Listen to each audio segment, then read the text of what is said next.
दोस्तों, स्वागत है आप सभी का शिवा स्टडी सेंटर के यूट्यूब प्लेटफॉर्म पर। आप सभी की जो ये दिल्ली होमगार्ड की भर्ती काफ़ी टाइम से पेंडिंग थी। इसमें आप सभी को मालूम है जिन कैंडिडेट का सिलेक्शन हो गया था उन सभी को ऑफ़र लेटर वगैरह देकर उन सभी की ट्रेनिंग भी कंप्लीट हो गई थी। केवल 7 दिन की इसमें ट्रेनिंग हुई थी, जिसमें घर से अप डाउन करके ही आपकी ट्रेनिंग होनी थी। तो इस तरीके से आपकी जो है ये ट्रेनिंग कंप्लीट हो गई थी। अब इसके बाद आप सभी ने जो डिमांड की थी कि हमें रीज़न बताया जाए कि किस कारण से हमें इस भर्ती में से सिलेक्शन नहीं मिल पाया है, तो उससे रिलेटेड इन्होंने एक पीडीएफ जारी करके बताया था 334 कैंडिडेट के बारे में। और ये पीडीएफ 1-2 दिन पहले ही आ गई थी, पर मैंने इस पे वीडियो इसलिए नहीं बनाई थी क्योंकि इसमें बाकी 600 कैंडिडेट के बारे में कोई भी जानकारी नहीं थी। तो मैं उन कैंडिडेट के बारे में भी पहले इसके बारे में जानकारी लेना चाहता था, तब इसके बारे में डिटेल में वीडियो बनाना चाहता था। इस वजह से ये वीडियो थोड़ी लेट आ रही है। आज पर इस वीडियो में सारी चर्चा करेंगे कि जिन 334 कैंडिडेट्स के बारे में इसमें बताया गया है उसमें क्या कारण बताया गया है, उनका आगे कुछ हो सकता है या फिर नहीं हो सकता है, और जो बाकी 600 कैंडिडेट बचे हैं या जो भी कोर्ट केस पेंडिंग है उन सब का क्या अपडेट है। तो सारी चीज़ों के बारे में डिस्कस करेंगे। सबसे पहले वीडियो को एक लाइक कर दो, क्योंकि काफ़ी टाइम से वीडियो अपलोड नहीं की थी, तो इस वजह से वीडियो की रीच अच्छी हो जाए। वीडियो को लाइक कर दो, कमेंट सेक्शन में कमेंट कर दो, ठीक है। और ज़्यादा से ज़्यादा वीडियो को शेयर कर दो। आप डेली इस चैनल पर वीडियो आती रहेंगी। तो इस पीडीएफ में इन्होंने ये बताया था कि जो आप सभी ने मांग करी थी कि हमें बताइए कि हमें किस कारण से भर्ती में बाहर किया गया है। काफ़ी कैंडिडेटों का कहना था मेरे तो 40-40 नंबर है, 42 नंबर है, फिर भी मेरा सिलेक्शन क्यों नहीं किया गया है। और किसी का मेडिकल में कुछ दिक्कत, किसी के डॉक्यूमेंट में कुछ दिक्कत, तो वो सारे अपने रीज़न मांग रहे थे कि हमारा किस कारण से नहीं हुआ है। तो इससे रिलेटेड इन्होंने एक पीडीएफ जारी करी जिसमें इन्होंने क्लियरली सारी चीज़ें बताई हैं। तो यहाँ पर आप जैसा कि देख सकते हैं, नीरज कुमार नाम के कैंडिडेट है जिनका रोल नंबर है और ये एससी से है। इनकी डेट ऑफ बर्थ वगैरह सारी चीज़ें यहाँ पर मेंशन है, और यहाँ पर इनके रिटर्न में मार्क्स भी दिए हुए हैं, ठीक है। बोनस मार्क्स इनको 0 मिले थे, रिटर्न में इनके 39 मार्क्स थे और टोटल मार्क्स इनके 39 बने। पर इन्हें जो डिस्क्वालीफाई किया गया है वो किस चीज़ में किया गया है? डिस्क्वालीफाइड फॉर डॉक्यूमेंट्स वेरिफिकेशन, यानी कि इन्हें किस में बाहर किया गया है? डीवी, यानी कि डॉक्यूमेंट वेरिफिकेशन में इन्हें बाहर कर दिया गया है। पर इसमें भी काफ़ी कैंडिडेटों को अब ये समस्या है कि अगर हमें डॉक्यूमेंट वेरिफिकेशन में ही बाहर करना था तो हमें पहले ही बता दिया जाता, हमें इतने आगे प्रोसेस में क्यों बढ़ाया गया, हमें क्यों भर्ती में लटकाया गया। हमें तभी बता दिया जाता कि आपके डॉक्यूमेंट ख़राब है या आपके डॉक्यूमेंट में दिक्कत है, तो हमें तभी बाहर कर देते, हम अपने आगे काम में लगते। पर हमें लटकाया गया जानबूझकर भर्ती में, और एंड टाइम पर अब इन्हें बताया जा रहा है कि हम डॉक्यूमेंट वेरिफिकेशन में बाहर हैं।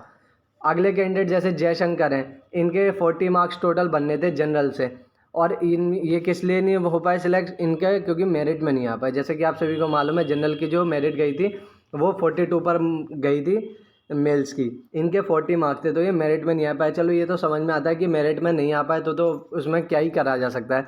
पर ये जो डॉक्यूमेंट वेरिफिकेशन वाले कैंडिडेट हैं इनके साथ अभी समस्या फिर से बनी हुई है, क्योंकि इनका कहना है कि हमें इतना भर्ती में लटकाया क्यों गया। अब जैसे यहाँ पर एक कैंडिडेट है, इनका नाम है धर्मेंद्र बैज्या, ठीक है। इनके 41 मार्क्स थे ओबीसी कैटेगरी से, मतलब क्या वो तो क्वालिफाई कर रहे थे ये कट ऑफ, पर ये बाहर किस में कर दिए गए? Disqualified for address proof for document verification, यानी कि ये जो एड्रेस प्रूफ होता है दिल्ली का, जो आपका एड्रेस प्रूफ एक लगता है, उसमें ये क्वालिफाई नहीं हो पाए, जिसके कारण इन्हें बाहर कर दिया गया। अगले कैंडिडेट है पवन कुमार, ये अब्सेंट रहे थे डॉक्यूमेंट वेरिफिकेशन में।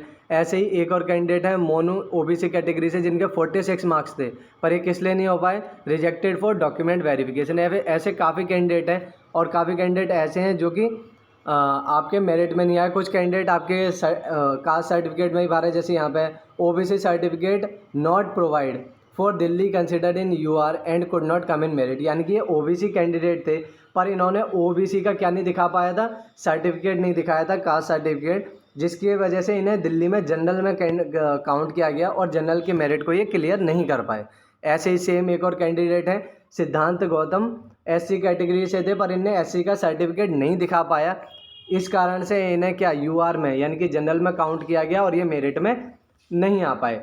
तो ये तो चलो इनकी गलती मानी जा सकती है कि इनके को डॉक्यूमेंट ही नहीं दिखाए, तो उसमें फिर कोई क्या ही कर सकता है, ठीक है। यहाँ पर जो रीज़न दिए गए हैं वो ज़्यादातर वाजिब रीज़न दिए गए हैं, ठीक है। कुछ कुछ कैंडिडेट के साथ ही ऐसा है जिनकी दिक्कत है, बाकी ज़्यादातर कैंडिडेटों की इसमें वाजिब रीज़न दिए गए हैं। पर अभी दिक्कत ये बन के आ रही है कि जो बाकी 600 कैंडिडेट हैं उनका इसमें नाम क्यों नहीं दिया गया है। अगर आपको लिस्ट ही प्रोवाइड करनी थी तो आप पूरे 934 कैंडिडेट के बारे में दिखाते कि 934 कैंडिडेट सबके सबको क्यों बाहर किया गया है। क्या ऐसा तो नहीं है कि जो एकदम वाजिब रीजन वाले थे केवल उन्हीं 334 कैंडिडेट की यहाँ पर लिस्ट जारी की गई है और जो बाकी 600 थे उनके में कुछ गड़बड़ है, इस वजह से उनके नाम नहीं किए गए? तो अभी वेट कीजिए, ऐसा कुछ भी नहीं है। आगे एक और लिस्ट आने के पूरे पूरे चांसेस है जिसमें बाकी 600 कैंडिडेट के बारे में ही बताया जाएगा।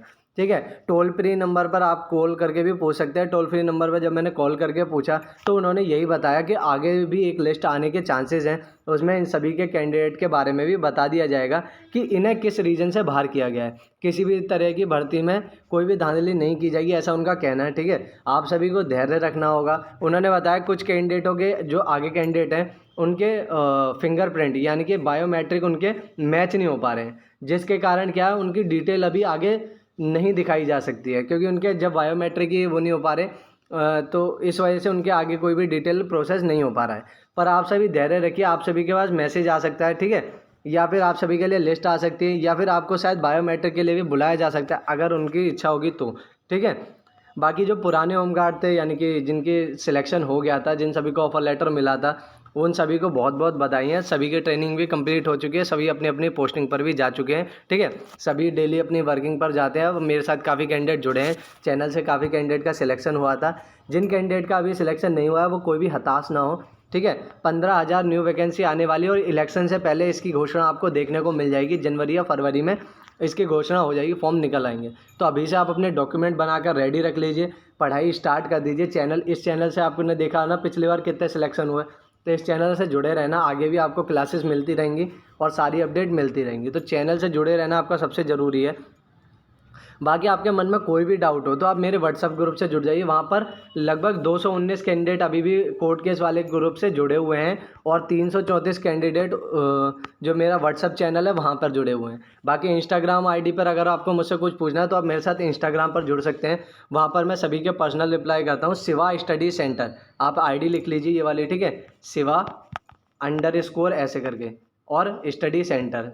ठीक है, ये नाम डालेंगे, आपको जो चैनल लोगो है इसी तरीके का आपको देखने को मिल जाएगा। लगभग 180 कैंडिडेट अभी वहाँ पर हैं। आप सभी आज उसे 200 कर दीजिए। ठीक है, वहाँ पर आ जाइए सभी, और जो भी आपके डाउट हो कमेंट सेक्शन में लिख दीजिए, आगे उस पर वीडियो बना दूंगा मैं। आज की वीडियो के लिए इतना ही, मिलते हैं अगली वीडियो में, तब तक के लिए जय।